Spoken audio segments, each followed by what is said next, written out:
Sí, los contenidos van a ser dados por el ingeniero Giga, quien es profesor de grado de las asignaturas Hormigón Pretensado de Puentes de la carrera de Ingeniería y de posgrado de Construcciones de la Facultad de Ingeniería de la Universidad Nacional de Rosario, y también es profesor titular por concurso de la cátedra Hormigón Pretensado en nuestra facultad. Como antecedente se puede mencionar que el ingeniero Giga tiene una diplomatura en Business Administration de la Universidad de Berkeley, California. Es ingeniero proyectista en diversas obras privadas del país. Es auditor de estructuras de los proyectos de los puentes Reconquista Goya y Santa Fe Paraná. Coordinador en el área puentes para los proyectos del Instituto de Estudios de Transporte de la Universidad Nacional de Rosario. Gerente de ingeniería en la construcción de la conexión física Rosario-Victoria. Jefe de oficina técnica en la construcción de un acueducto en Arabia Saudita. Y como coordinadores estamos la ingeniera Molcho y el ingeniero Omar Cardoso. También nos acompaña el profesor Corace. Y las consultas, les vuelvo a repetir, ustedes pueden ir a lo largo de la charla, volcar sus preguntas en el chat que tenemos habilitado, y trataremos de ir respondiendo a medida que se vayan presentando las preguntas. Al final de la charla se les va a habilitar el micrófono y a través del audio podrán hacer más consultas al final de la clase. Esperamos que disfruten de la charla, que les guste. Roberto, si te parece, todo tuyo. Bien, muchas gracias, Claudia. Bienvenidos, chicos. Me alegro que hayan asistido a esta convocatoria y me alegro que les guste seguir aprendiendo. Yo tengo una conexión de internet que es media baja, así que espero que no se me corte, porque hace un ratito se me cortó, por eso empezamos un poco más tarde. Lo que quisiera, chicos, es si pueden poner en el chat la ciudad donde están. El nombre no importa, pongan la ciudad, así nosotros tenemos una estadística más o menos de hasta dónde llegamos.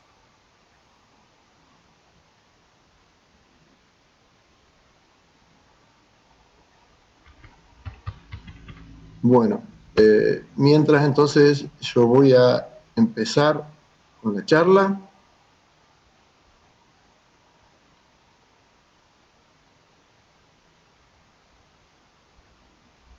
Creo que ya estoy compartiendo, ¿no? Pantalla. ¿Claudia?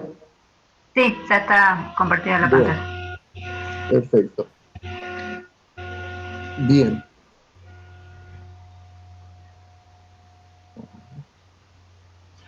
Primero, antes de comenzar, quisiera decirle un feliz día a todas las chicas, a todas las mujeres que están cursando la carrera de Ingeniería Civil, porque hoy es el Día Internacional de la Mujer en la Ingeniería.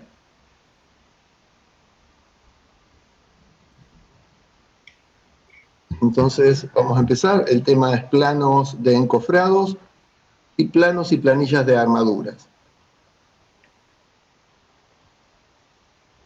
La primera parte, que es el día de hoy, vamos a hablar sobre introducción, códigos de representación de los planos de encofrado y ejemplo de planos y planillas de obras hormigonadas in situ. La semana que viene veremos ejemplos de planos y planillas, ¿no?, de obras con elementos prefabricados y ejemplo de planos de planta industrial con elementos prefabricados. También vamos a ver algunos planos y planillas de elementos prefabricados y pretensados.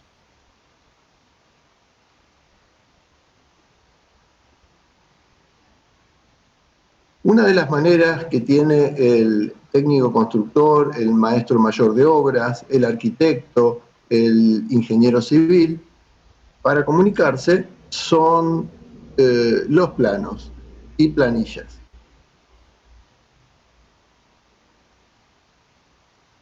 Es muy importante entonces conocer los códigos de representación gráfica comunes a todas estas profesiones ya que es la clave para poder no solamente comunicarse entre sí, sino, lo que es más importante, poder trasladar en forma correcta las tareas a las personas encargadas en obra, en planta o en planta.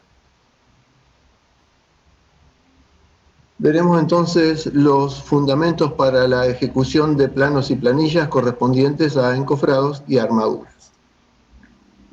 Esto va a servir de complemento a todo lo aprendido en las asignaturas de hormigón. No vamos a ver acá planos para la construcción de los encofrados. De esto se encarga el capataz de obra o el profesional adecuado si el encofrado es de acero. Vamos a ver los planos de encofrado desde el punto de vista entonces, desde la ejecución de la estructura de hormigón.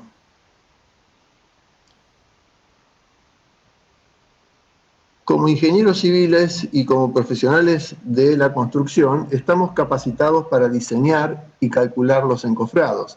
Somos responsables por cualquier accidente en nuestras estructuras causados por las fallas en los mismos. El CIRSOC 201-2005 tiene un capítulo exclusivo sobre los encofrados. Incluso incorpora textos de otras fuentes adicionales a la traducción del ACI 31805. Si bien los capataces o encargados en obra asumen el trabajo de su ejecución, no debemos confiar ciegamente en sus conocimientos. Los encofrados entonces dan forma y sostienen al hormigón en su fase líquida antes de adquirir la resistencia necesaria para su autosustentación. Son estructuras provisorias, usualmente temporarias. A veces son encofrados perdidos que pueden permanecer indefinidamente dentro de la estructura, se llaman encofrados de hormigón perdido, y su función principal es evitar los apuntalamientos. A veces estos encofrados perdidos forman parte de la estructura definitiva, como por ejemplo en el caso de pelosas estructurales. Los materiales más usuales en nuestro país son tirantes de madera, placas planas de terciado fenólico, OSB, perfiles de madera, chapas, perfiles y tubos metálicos o de aluminio. También hay otros materiales que no están muy difundidos, que son encofrados de plástico, poliestireno expandido y tejidos de fibra. Actualmente también se usan impresiones 3D, especialmente para los hormigones de ultra altas prestaciones. Hay algunos cuidados especiales a tener en cuenta que escapan un poco a la finalidad del plano de obra, del encofrado. Es en el caso de realizar apuntalamientos en estructuras o entibaciones de más de 3 metros de altura. Es relativamente corriente, cada tanto nos escuchamos o vemos noticias de que se derrumba un encofrado cuando están echando el hormigón fresco. Así que tengan mucho cuidado en este sentido. También hay que tener cuidado cuando es importante el peso del hormigón fresco o cuando los laterales del encofrado superan 1 metro en altura. Vamos a hablar un poquito de los estados de carga, pero no es la intención de estas charlas ahondar en el cálculo de los encofrados, pero es necesario que sepan algunas nociones básicas de las cargas del hormigón fresco. Tengan en cuenta también que además de las cargas del hormigón fresco, existen otras cargas como ser viento, sismo o arranque de equipos que estén sobre el encofrado. Entonces, las cargas del hormigón fresco serían, por un lado, carga gravitatoria de su peso, cargas horizontales por presión hidrostática. El hormigón fresco se comporta como líquido, o sea que la presión es igual a gamma por H. Pero a medida que lo volcamos en el encofrado, el hormigón fresco va fraguando. Quiere decir que va perdiendo parte de su propiedad líquida. Y entonces hay algunas normas, por ejemplo la DIN 18218, que nos da un diagrama trapecial de presiones. Ese diagrama trapecial depende de el asentamiento del hormigón y depende de la velocidad de llenado del encofrado. Pero igual hay que tener cuidado. ¿Por qué? La presión hidrostática no siempre es horizontal. Es normal a la superficie de contacto. Y entonces, por ejemplo, ¿qué pasa con el encofrado interior de esta viga? Esta viga que ven acá son vigas prefabricadas pretensadas para el viaducto oeste de la conexión física Rosario-Victoria.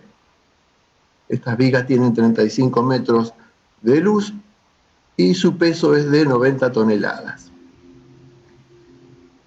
Acá vemos en color verde la sección transversal y ahí en la flecha vemos uno de los módulos del encofrado interior. En la sección transversal vemos ahí en color marrón la sección del encofrado exterior y por dentro el encofrado interior. Pero tengamos en cuenta de que el hormigón está actuando como líquido. Entonces es como si tuviéramos un elemento que está flotando sobre ese líquido y va a tender a irse hacia la superficie. Por lo tanto, tenemos que proporcionar algún elemento que soporte esa fuerza hacia arriba y que usualmente va a estar contenida con los laterales externos del encofrado. Acá vemos una viga similar. En este caso la viga es completa, la sección es completamente cerrada. Y aquí vemos en color verde cómo sería el diagrama de presiones hidrostáticas debido al hormigón fresco. Bien, y entonces ahora sí vamos a empezar con los planos de encofrado. Su función es permitir construir el molde donde se coloca el hormigón fresco. Debe estar acotado hasta el más mínimo detalle, como ser agujeros, pases o insertos metálicos. Para las obras corrientes, el plano de encofrado es el dibujo de la estructura de hormigón y el capataz de obra se encargará de realizar en madera ese molde. El personal de obra no debe realizar ninguna cuenta para replantear el encofrado, porque no vamos a pretender que tenga una calculadora a mano y además va a ser un factor menos de error en la obra si están todas las medidas expresadas. Eso quiere decir que debe estar absolutamente todo perfectamente acotado. Hay sistemas modulares industrializados de encofrado. En este caso, los planos se realizan con la asistencia del proveedor de este sistema. Pueden ser, por ejemplo, Peri o Sinis.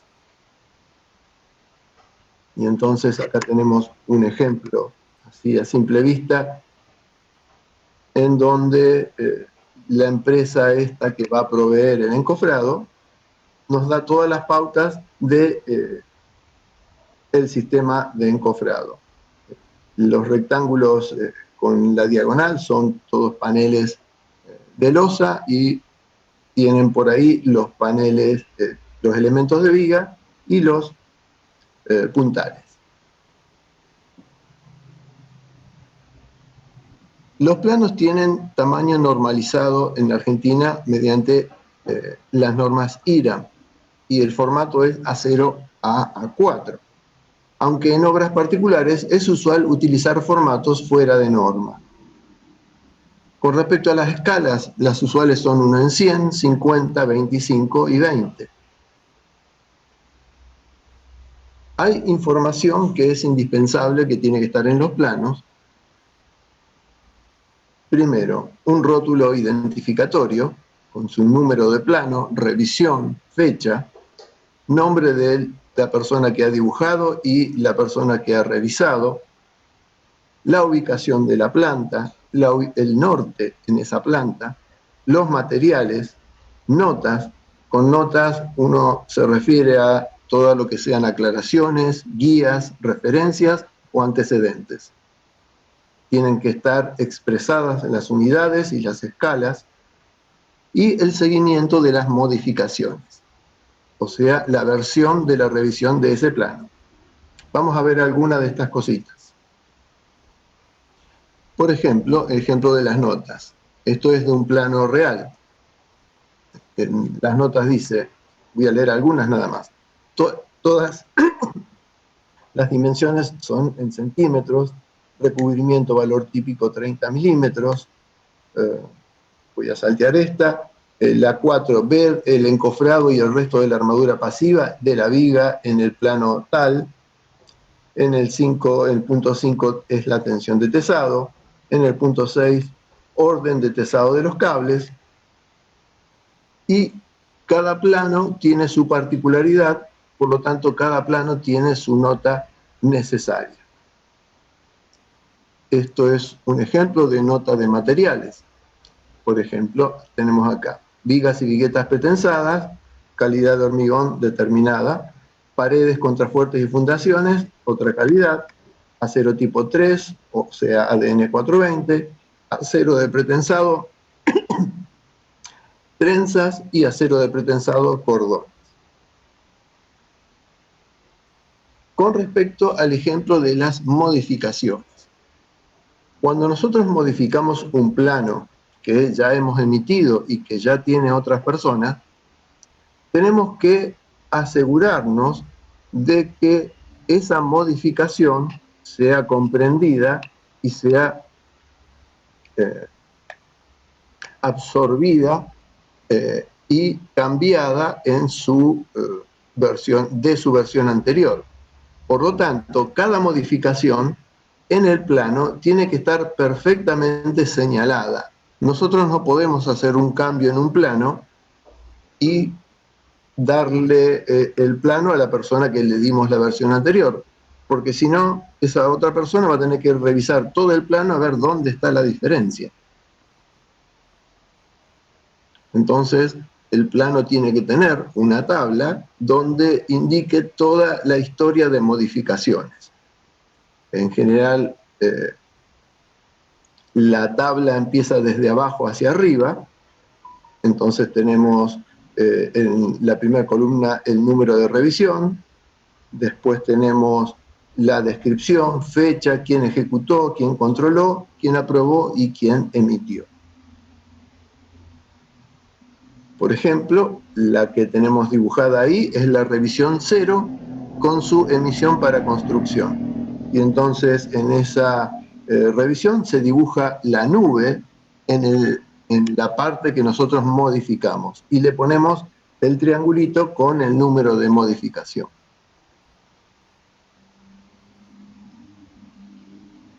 Esto es muy importante, los planos modificados no deben tener el mismo nombre que la versión anterior, especialmente el nombre del archivo, porque no va a ser la única vez que haya un error y se mande a imprimir una versión anterior. Hay distintos tipos de plano de encofrado. Tenemos plano de ubicación general, plano de plantas y cortes, plano de detalles, de despiece y de montaje. Estos dos últimos son específicos para elementos prefabricados. Hay ciertos códigos de representación en los planos. Empezamos con el tema de los espesores y las formas de las líneas. Tenemos una línea llena de 0,1 a 0,2 milímetros. Esta se utiliza para líneas auxiliares, cotas, rayados, vistas lejanas. Una línea llena de 0,3 a 0,35 milímetros es para vistas y textos de 3 milímetros de altura. La línea llena de 0,45 a 0,6 milímetros se usa para cortes y títulos. La línea de trazo de 0,3 milímetros se utiliza para líneas invisibles o elementos de segunda etapa. Y las líneas de eje de 0,2 a 0,5 milímetros para indicar ejes de distinta importancia. Hay un código para numerar las plantas. Acá tenemos una sección longitudinal. Los planos de arquitectura me indican, como conocemos nosotros, una planta baja, el primer piso, el segundo piso, el tercer piso. Pero los planos de encofrado nosotros los denominamos sobre planta baja, sobre primer piso, planta tipo, por ejemplo, sobre segundo a sobre séptimo, luego sobre azotea. ¿Por qué decimos sobre? Porque, por ejemplo, el plano de la planta de primer piso incluye no solo la losa de primer piso, sino todas las columnas de planta baja. Entonces, es la ejecución del hormigón sobre la planta baja. De la misma manera, sobre primero, sobre segundo y así sucesivamente.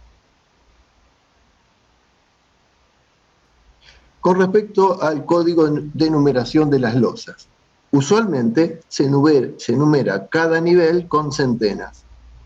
O sea, las losas y vigas sobre planta baja van a empezar con 001 a 099, las que son sobre primer piso de 101 a 199, y sobre segundo piso 201 y así sucesivamente. Esto es muy importante. En planta, en cada una de las plantas, por ejemplo sobre el primer piso, viga 101 a 199, ubicar la numeración de las vigas en forma ordenada. Usualmente se empiezan a numerar las vigas que están dibujadas horizontalmente y se continúan con las vigas dibujadas verticalmente. ¿Esto por qué? Porque si nosotros tenemos viga 101, 102, 103 ordenada y la 105 está en otro lugar, el encargado de obra va a tener que revisar todo el plano a ver dónde está la 105, la numeración siguiente. Y esto entonces tiene otra consecuencia, no saltear la numeración. Nosotros vamos a hacer viga 101, 102, 103, después 107, 108, 109. No podemos dejar un hueco en la numeración, porque si no, en obra se van a morir tratando de encontrar dónde están las vigas que faltaban. Entonces, si uno saltea por alguna causa en la numeración, tiene que estar escrito qué vigas no existen. A veces, inicialmente están esas vigas, pero después por un cambio de proyecto alguna viga puede desaparecer. Entonces, eso tiene que estar muy explícito en el plano que tal viga no existe. Vemos un ejemplo de planta tipo de edificio hormigonado in situ.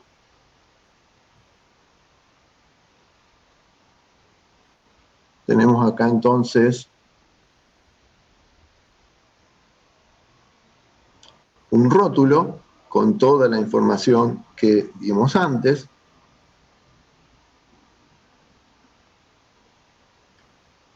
Una nota de materiales. Esto es bastante simple. En un edificio normal, con estas dos notas es suficiente, la calidad del hormigón y la del acero. Tenemos también la planilla de seguimiento de modificaciones. Entonces, por ejemplo, acá tenemos la emisión número 1, dice secciones escalera.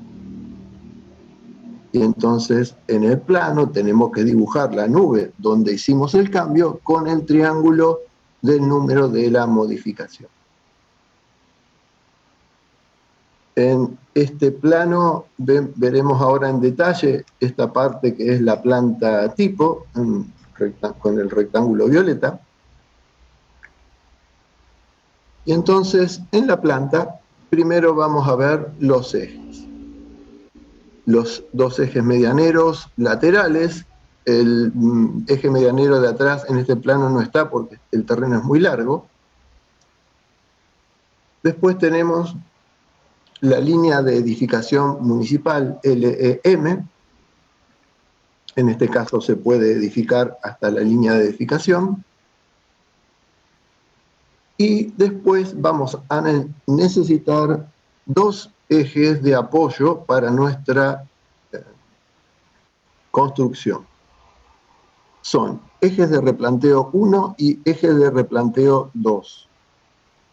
Se ubican usualmente a una distancia redonda, digamos, respecto al eje medianero o la línea de edificación municipal. En este caso tenemos el eje de replanteo 1 a 1 metro del eje medianero y el eje de replanteo 2 a 5 metros de la línea de edificación municipal.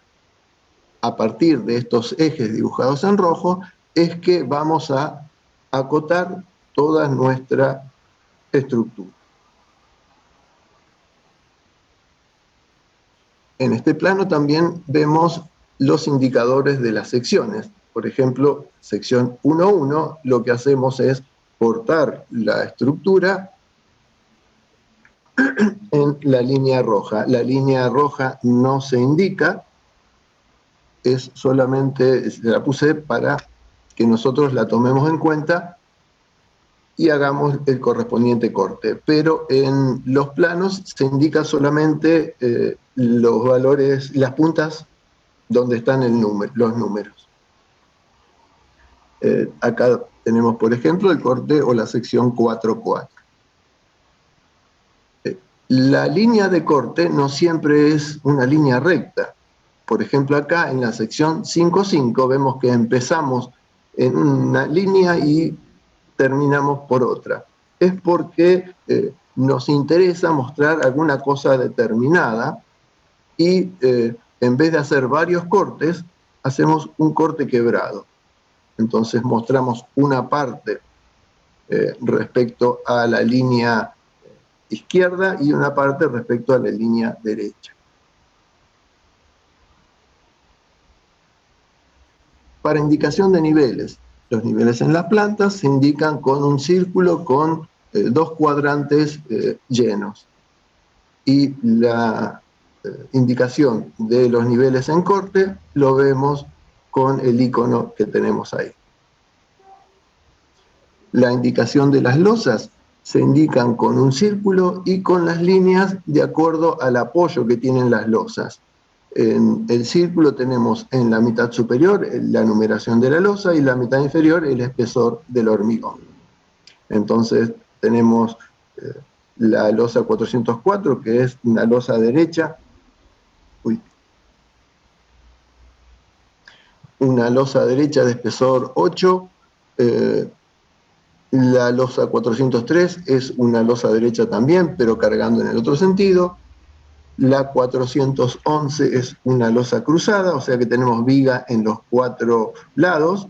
Y la losa 406 sería una losa en voladizo. Hay veces que no indicamos una sección completa de extremo a extremo y lo hacemos con secciones abatidas. Y entonces, acá vemos en flecha roja que vamos a hacer una sección, pero solamente de un pedazo de nuestra planta. Entonces, lo que hacemos sería cortar donde está esa línea negra y al corte lo giramos y lo miramos. Giramos 90 grados y lo vemos. Acá lo vemos un poquitito más grande. Y ahí en el corte de arriba vemos que la losa de los dos lados tiene el mismo nivel, y en el corte de abajo vemos que las losas tienen distinto nivel de un lado y del otro. Hay otro código para el dibujo de las plantas, es el rayado a 45 grados. Esto indica una losa bandeja.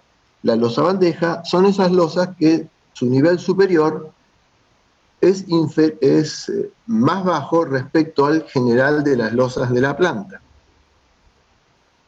En este caso tenemos estas tres losas bandejas. Las losas bandejas se utilizan para colocar los desagües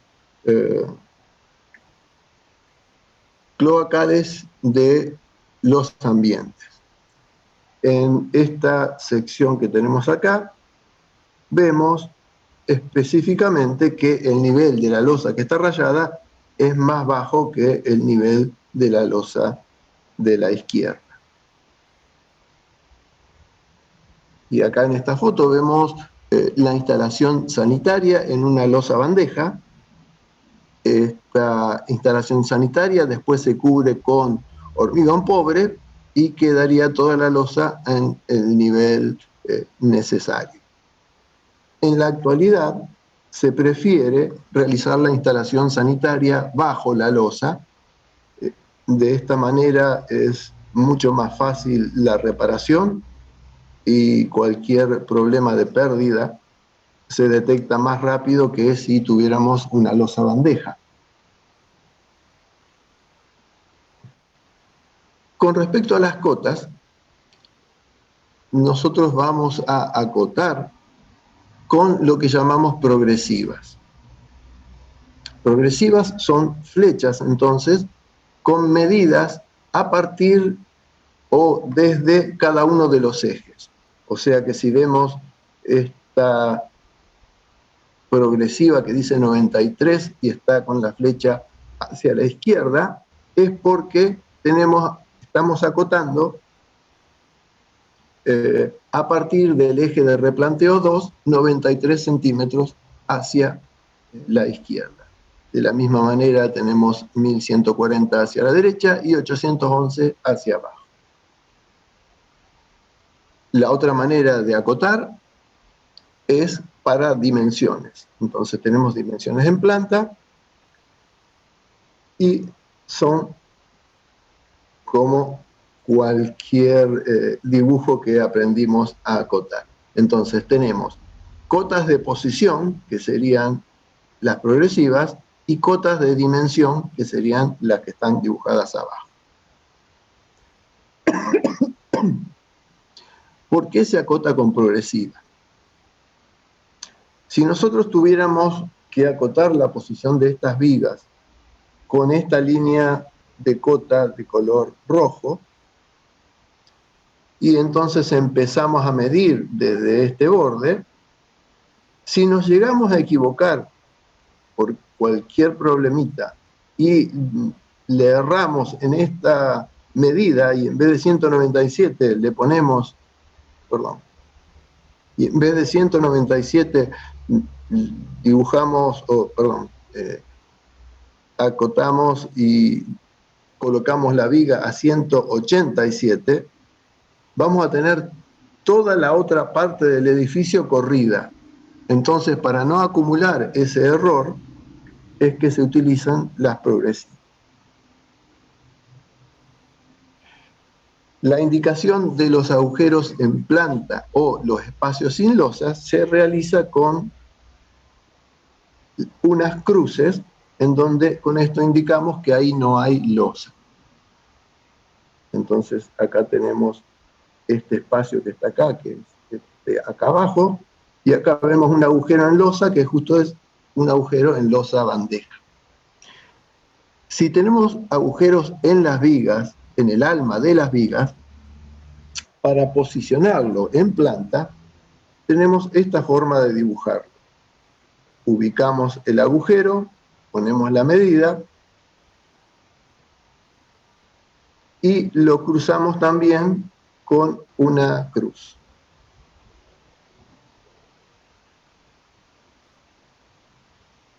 Bien, esto es lo que vimos hace un ratito.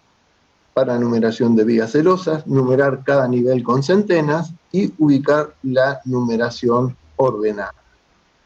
Las columnas no cambian de numeración. Sigue siendo columna, por ejemplo, C5 en la planta baja, en el primer piso, en segundo, y así sucesivamente. Para numerar una viga tenemos, por ejemplo, una viga 401 que mide 13 por 54, que sería esta que está aquí. En este caso, la viga 422 de 10 por 120 I, estamos indicando aquí, con esta letra I, que la viga es invertida, o sea que va no hacia abajo de la losa, sino hacia arriba. Y la línea de trazos indica que está despegado del fondo de la losa hacia arriba. Llegado a este punto, entonces, vale aclarar cuál sería el concepto de las líneas que están en el plano de encofrado. Dibujar el plano de encofrado sería como estar en el piso de abajo y mirar hacia arriba. Y entonces lo que se ve en línea llena, y lo que no se ve en línea de trazos. Entonces, se darán cuenta que si esta viga sale para arriba, los bordes de la viga no se ven desde abajo. Otra manera también de imaginar las líneas del plano de encofrado es pensar que estamos dibujando, visto desde arriba, desde la altura de la losa más o menos hacia abajo, estamos viendo el encofrado vacío.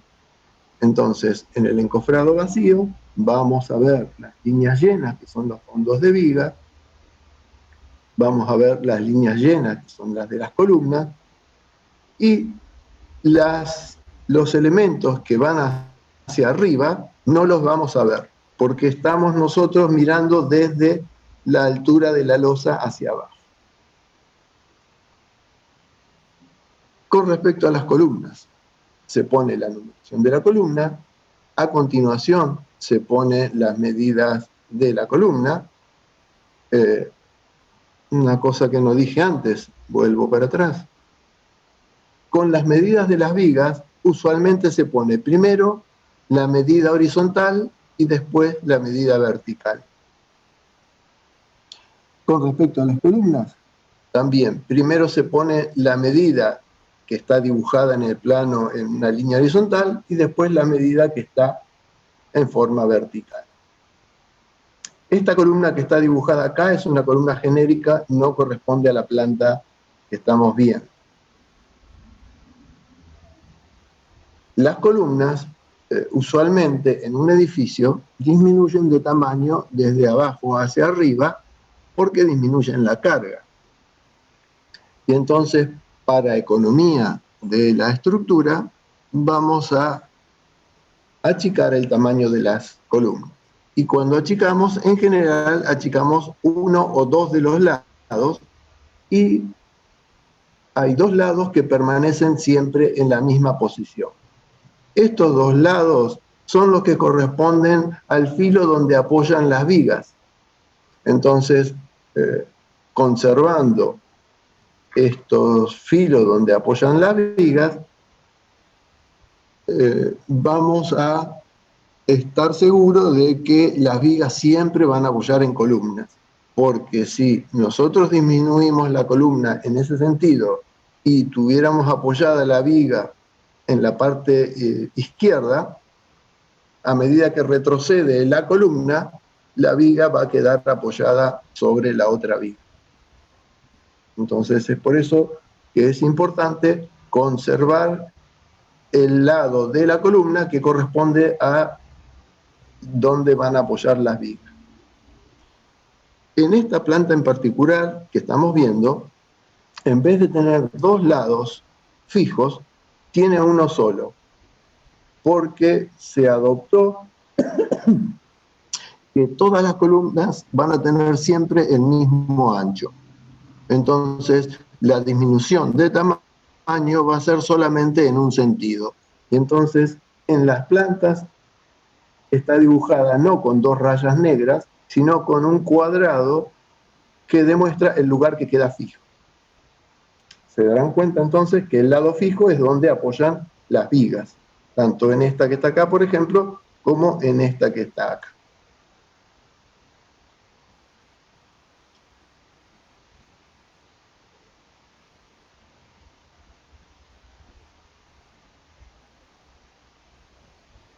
Como este plano particular es un plano de planta tipo, Este plano va a servir para hacer varias plantas. Por ejemplo, va a servir para sobre segundo a sobre séptimo. Y entonces, en vez de poner en vez de poner la dimensión de la columna junto al número de columna, hay una tabla donde dice cada planta, donde dice en cada planta qué dimensión tiene la columna. Y además, como este plano sirve para distintos niveles, en esta tabla están indicados los niveles superiores de losa de cada una de las plantas. Particularmente este edificio es un poquito especial porque hay un nivel de losa de planta y hay un nivel de una losa secundaria.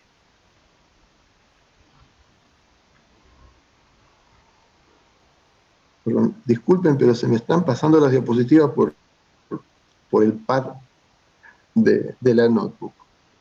Es bastante sensible y apenas toco, se me pasa la diapositiva.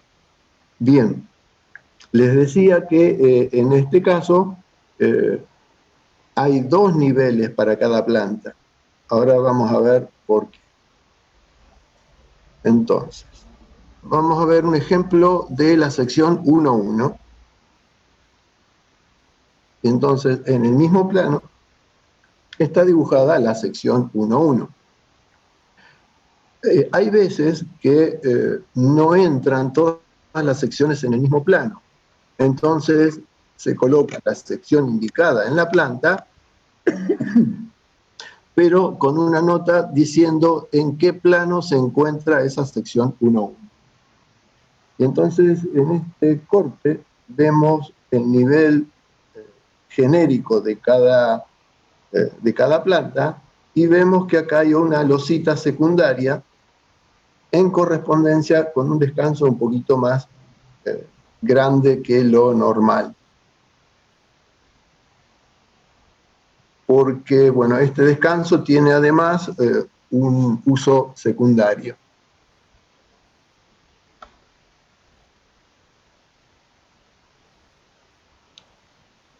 Las plantas de los edificios, la planta de encofrado de los edificios, tienen una pequeña dificultad, que es la escalera. La escalera tiene un tratamiento un poquitito más complejo. Y entonces vamos a ver en detalle este pedazo, esta parte que está acá.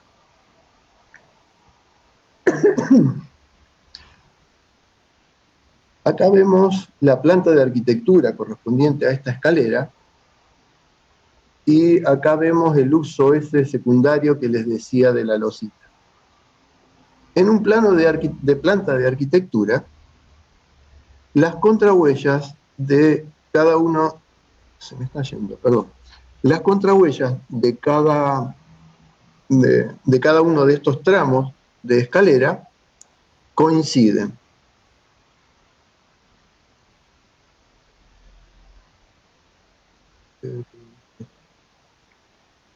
Ven ahí entonces que el tramo superior y el tramo inferior tienen la contrahuella que coincide, y así sucesivamente todas las contrahuellas coinciden.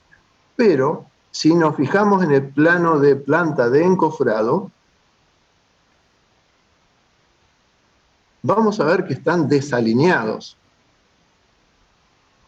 las contrahuellas del tramo inferior con las contrahuellas del tramo superior. Esto es, y está indicado en el corte 5.5,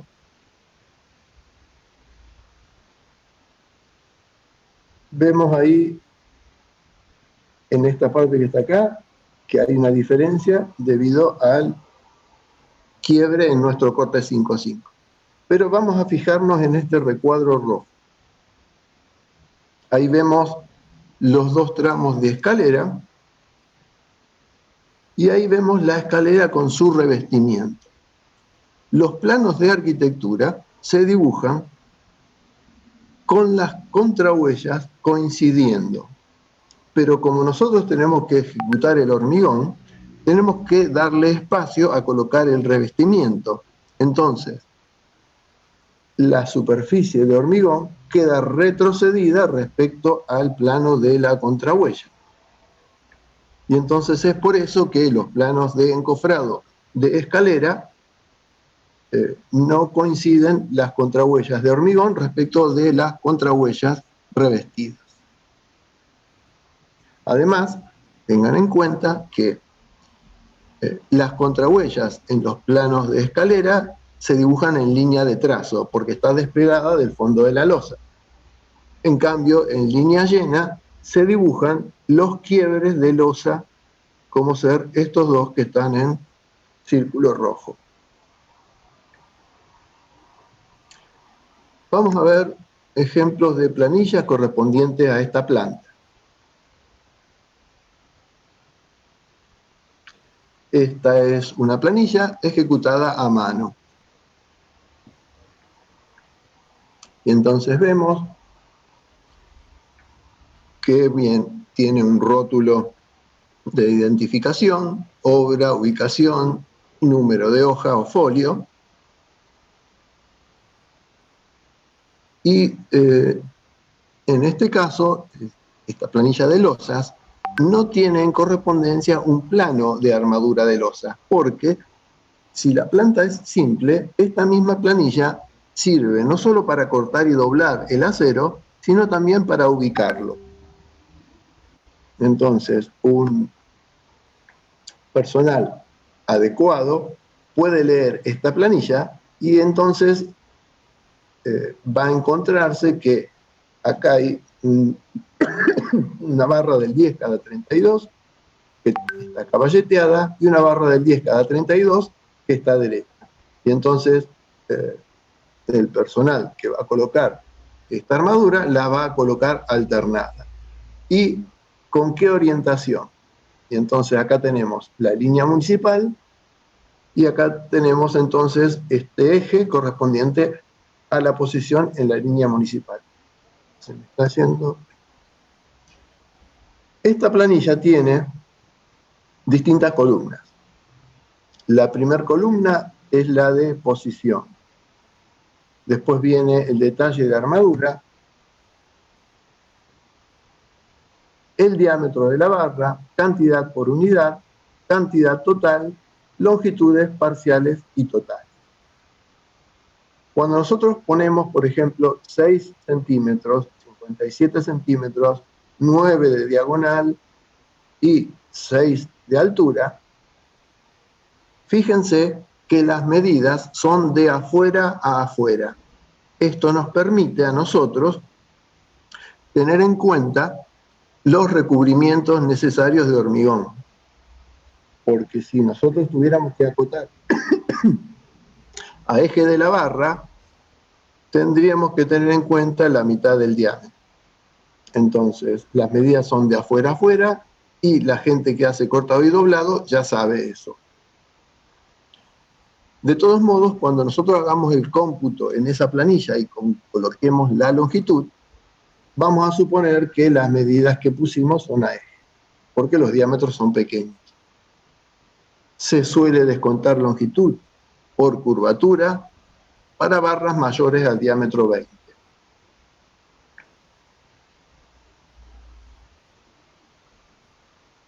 Con respecto a la planilla de vigas, en la parte de arriba tenemos la disposición en el encofrado. Entonces tenemos un esquema de una línea de vigas, que son 4, 16, 17, 18, 19 y 20, todas de la misma medida, 13,54, y están entonces colocadas las armaduras longitudinales en la parte de arriba y abajo están colocadas las posiciones donde están los estribos.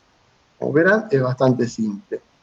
Como estos son vigas continuas, entonces hay una armadura en la zona de apoyo en la columna y para unir, aunque se me está yendo, para unir y usar de percha, tenemos 2 diámetros del 16 entre las armaduras de apoyo. En la parte de abajo tenemos el despiece. Y entonces, como no hay un plano específico de armadura, esta planilla también sirve para ubicar la armadura. Entonces vemos que la armadura, que aparentemente está flotante en el medio, tiene que empalmarse, por ejemplo, 40 centímetros con la armadura de apoyo de momento negativo. En el caso de que tengamos que ubicar la barra y no tenemos referencia, vamos a colocar o a acotar las distancias. Tratemos siempre de colocar las barras simétricas respecto de la viga en planta. ¿Por qué? Si por una casualidad necesitamos nosotros de un lado 30 centímetros y del otro lado necesitamos 70 centímetros, es muy probable que en la obra la pongan al revés. Y entonces, para evitar eso, vamos a poner las dos medidas con la más larga. O sea que tendríamos 70 de un lado y 70 del otro. Con respecto a los estribos, igual que antes, las medidas de los estribos son de afuera a afuera. Igual que antes también, para el cómputo, vamos a considerar que todas estas medidas son a eje.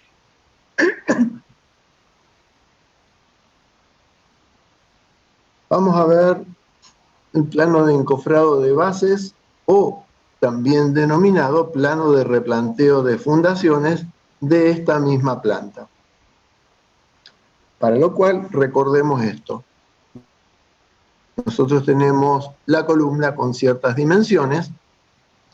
El fuste tiene casi siempre 2,5 centímetros más a cada lado, y la parte superior del tronco de pirámide de la base también tiene 2,5 centímetros más que el fuste. Esto es para, vemos en esta foto, ahí el plano horizontal, sirve para dar apoyo al encofrado del fuste. Y en este caso que está acá, vemos el fuste que es pequeñito, pero vemos que es más grande, de modo que sirve de apoyo para el encofrado de la columna.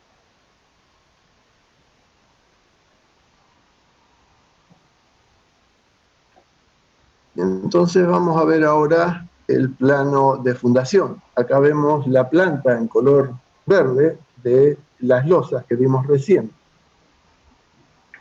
Y ahí tenemos en correspondencia las fundaciones.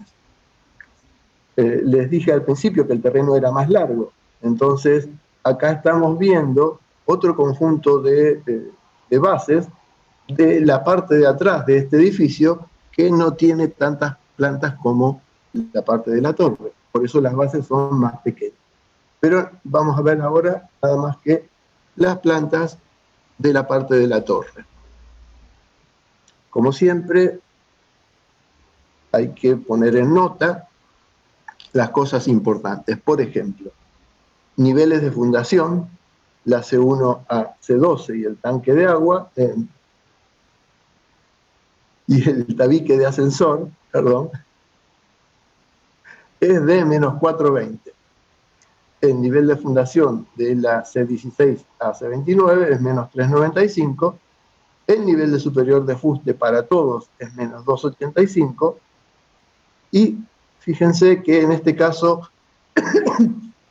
hay una fundación sujeta a modificación porque todavía está en elaboración la parte de la arquitectura. Entonces vamos a ver un poquito más en detalle esta parte de las bases y nos encontramos con esto que está acá. En más oscuro está dibujado el fuste y nos vamos a ver en particular esta base que está acá, esta base centrada. Las progresivas de las bases son a eje. Si bien antes vimos que las progresivas de las vigas son a filo de uno de los lados, para las bases nosotros vamos a ubicar las mismas con su centro o con su eje. Entonces, en esta que está acá tenemos 11,10 en horizontal y 4,17 en vertical. Tenemos las dimensiones de la base y tenemos acá entonces también otras características, otras dimensiones de la base. Y para ver cuáles son estas D y esta D0 que está acá, tenemos esta vista general de las bases, en donde indicamos D sub 0 y D, tanto de esta que está acá, como de la base centrada. Esto es para no dibujar la vista de cada una de las bases. Particularmente esta vista 1,1 es para indicar que esta fundación es un poco diferente. Entonces, acá vemos en la vista 1,1 su diferencia. En el caso que sea necesario, haremos algún corte e indicaremos el corte, pero muchas veces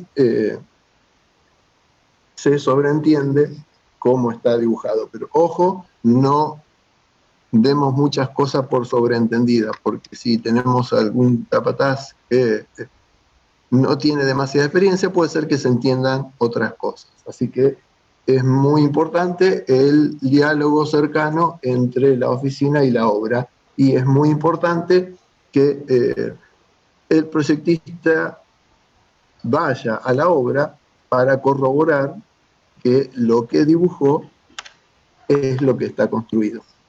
Y es importante que vaya antes de que hormigonen.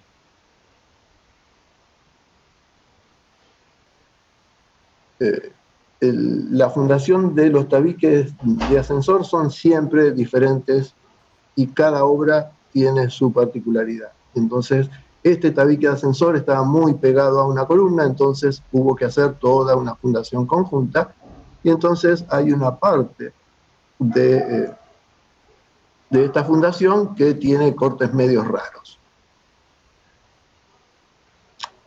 Bien, por ejemplo,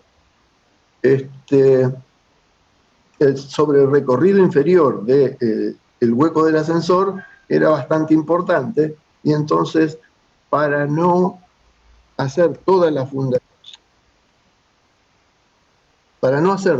fundación profunda a menos 420 y conservar un nivel de fundación un poco más elevado, se adoptó realizar esta manera, de modo de tener menos excavación, ya que teníamos el suelo resistente un poco más elevado.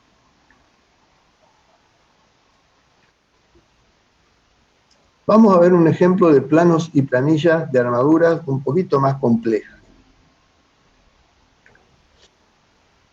Estas son las cuantías usuales para hormigón armado en kilo por metro cúbico, y está separado por tipo de elementos: fundaciones, tabiques, columnas, losas, vigas. Esto es para edificios habitacionales y esto es para edificios industriales. Fijémonos en la cuantía de vigas: 120 para edificios habitacionales y 140 kilos por metro cúbico para edificios industriales. Y ahora veamos este caso. Para estructuras complejas, ya sea por la forma del encofrado o por la cantidad de armadura, hay que diseñar la armadura en escala 1 en 1.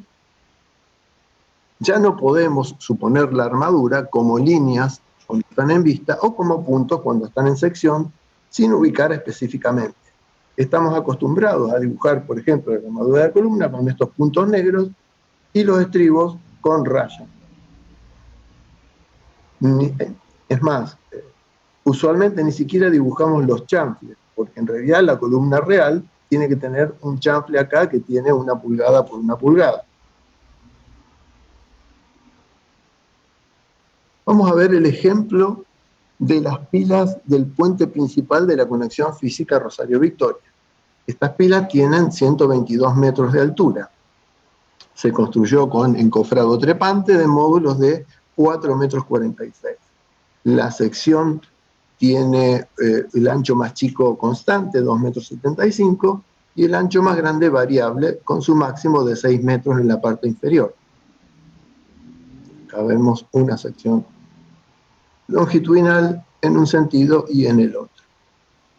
Vamos a ver la armadura en los primeros tramos, o sea, los más abajo, los que están más abajo.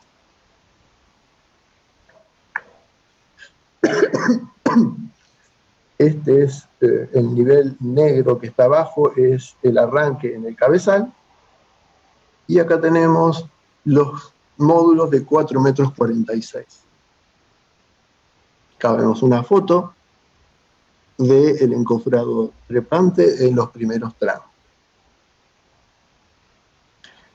Se prefabricó la armadura en partes para cada módulo y se trasladó para no trabajar directamente en el sitio. Porque en planta o en la costa podemos tener un mejor control de calidad. Y acá vemos otra vista de toda esta armadura. La cuantía, en este caso, para algunos elementos, superaba los 700 kilos por metro cúbico. La armadura longitudinal eran 240 barras del diámetro 32. Entonces, vemos que ya hay problemas de interferencia. No podemos dejar sin ubicar exactamente cada una de las posiciones. Entonces hubo que hacer un estudio de la armadura en escala 1 en 1, porque además de colocarla, tenemos que dejar el espacio para que la armadura del tramo siguiente se pueda empalmar y no chocarse con la armadura que tenemos. Entonces vamos a ver un detalle un poquitito más grande acá. En color azul es la armadura del módulo que se va a hormigonar, pero tenemos que tener previsto la posición para la armadura del módulo de arriba, para que no se superponga con los pelos que estamos dejando del módulo inferior. Entonces, ustedes ven que está ubicado exactamente la posición de cada una de las barras para que no tengamos interferencia y podamos ir colocando la armadura una encima de la otra. La planilla de armadura correspondiente tiene otra forma, y esto obedece a que se contrató a Sindar para que haga el cortado y doblado, y entonces se coordinó con la gente de Asindar la manera en que se iba a brindar la información. Entonces, lo que se hace es tipificar las armaduras con su forma y se enumeran, por ejemplo, las armaduras rectas tienen posición tipo 1, las que tienen ángulo con pata, posición 2, las que tienen una parte a 45 grados, la posición 8, los estribos, posición 13, bueno, y así sucesivamente. Y entonces, la planilla es similar a la anterior que vimos nosotros, en donde ahora, en vez de tener dibujada la forma, tenemos las dimensiones de las letras que tenemos dibujadas arriba. Las primeras letras del abecedario son longitudes efectivas de barra, A, B, C, D. Y hay otras dimensiones que son dimensiones auxiliares, que no son longitudes específicas de barra. Por ejemplo, cuando tenemos una parte inclinada, la dimensión de la barra sobre la barra es A, pero hay estas dimensiones auxiliares X y W que no son longitudes de barra. Entonces, cuando nosotros hacemos el cómputo, si tenemos esto en una planilla Excel, solamente tenemos que sumar todas las columnas con las primeras letras del abecedario y vamos a obtener la longitud total de la armadura. Después colocamos la cantidad del elemento, en este caso es un solo elemento, la cantidad total es 240 barras del 32. De 385 metros, obviamente tiene más que los 4,60 metros que era el módulo. Fijémonos entonces en la forma que tienen estas barras, donde se ve bien las primeras letras, que son longitudes, y las últimas letras, que son medidas auxiliares. La misma planilla tiene al final un cómputo por diámetro. Tenemos la longitud total, que es una suma directamente de la planilla anterior. Tenemos el peso por kilo según diámetro, el peso total, y entonces tenemos el peso total de la armadura de este módulo, pesa 13 toneladas y media.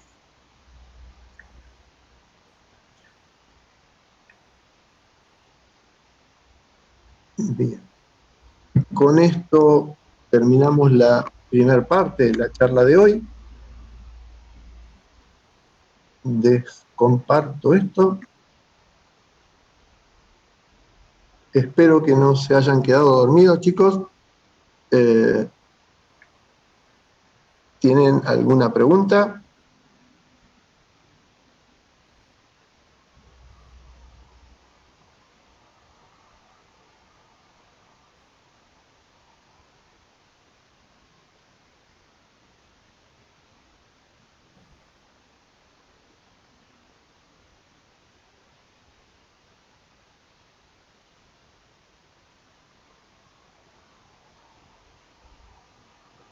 Me alegro que les haya gustado, chicos.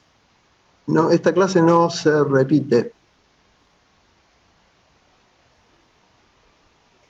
La clase no se repite, Roberto, pero va a quedar la grabación en el canal de YouTube de la Secretaría de Extensión.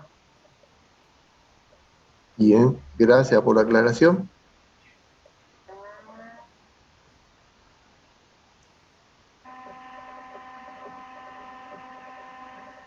Bueno, me alegro que les haya gustado y que, bueno, y que les haya servido.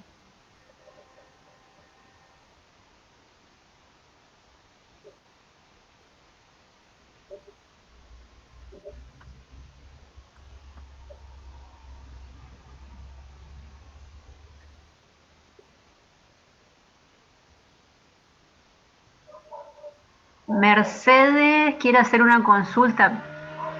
¿Puede ser Mercedes Cecilia?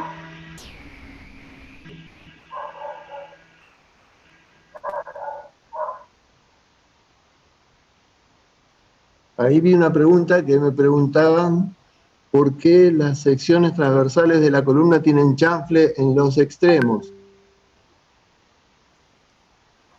Para que no se rompan. Si uno tiene una columna de hormigón con un ángulo de 90 grados, es muy propenso a que con cualquier golpe se parta y salga una parte. Es por eso que se hace un chanfle. Y en general el chanfle es de 1 pulgada porque las medidas de los tirantes son de 1 pulgada por 1 pulgada, por ejemplo, y entonces lo cortan a 45 y lo ponen.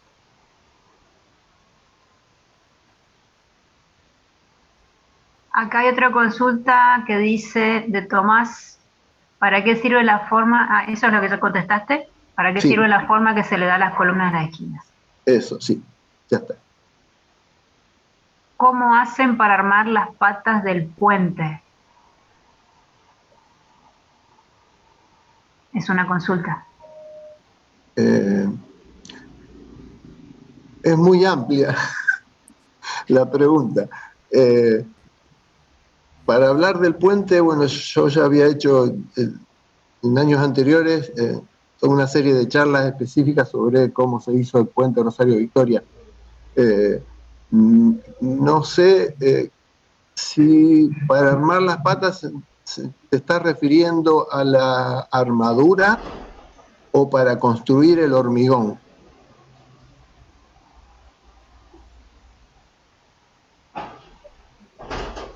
Con respecto a la armadura, bien, se hizo en obra en la costa y después se lleva en barcaza y se sube con una grúa. La armadura a diferencia de lo usual en un edificio donde se atan las armaduras, para el puente Rosario Victoria se pidió toda armadura soldable. Entonces, en vez de atar posición por posición, se ponían puntos de soldadura. No sé si eso alcanza. Mientras hay alguien que pide bibliografía que recomiendes.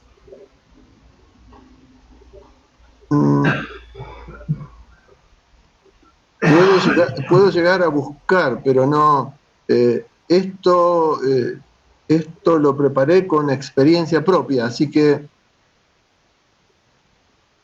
Y están consultando si si hay archivos de PDF de la presentación.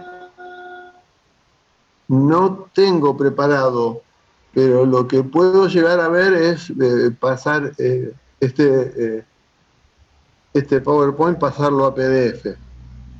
Voy a intentar a ver si para la semana que viene lo puedo hacer. Bueno, después está Eduardo que pregunta, ¿es conveniente colorear también las columnas entre piso y piso en el hormigonado in situ? A ver, supongo, colorear la columna que en los planos, acá están todos coloreados, pero para la presentación, los planos de obra son todos en blanco y negro. No sé si eso responde a la pregunta. María Elena pregunta, ¿cómo se indican muros en submuraciones? Gracias.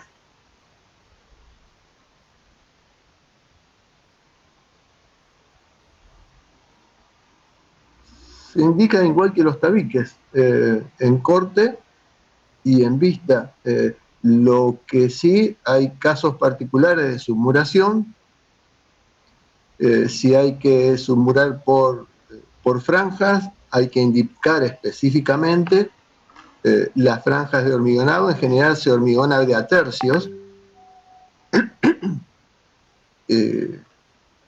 Y hay que indicar específicamente el orden de excavado y hormigonado de cada uno de esos tercios. Hay submuraciones que son más complejas, que se realizan con anclajes postensados, pero eso ya es bastante más elaborado.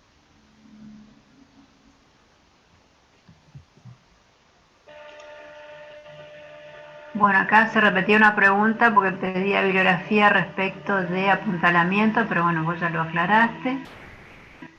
Acá esta pregunta me parece que es para la gente de extensión. ¿Por la asistencia se tenía que dejar los datos o es suficiente con...?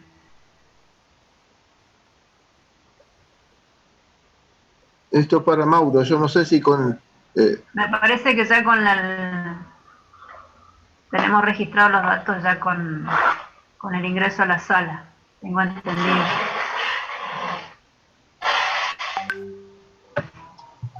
Juan Manuel pregunta, en los casos de entrepisos, el tratamiento para las designaciones de losas y vigas en planta, ¿cómo se realiza? ¿Se lo toma como sobre planta independiente?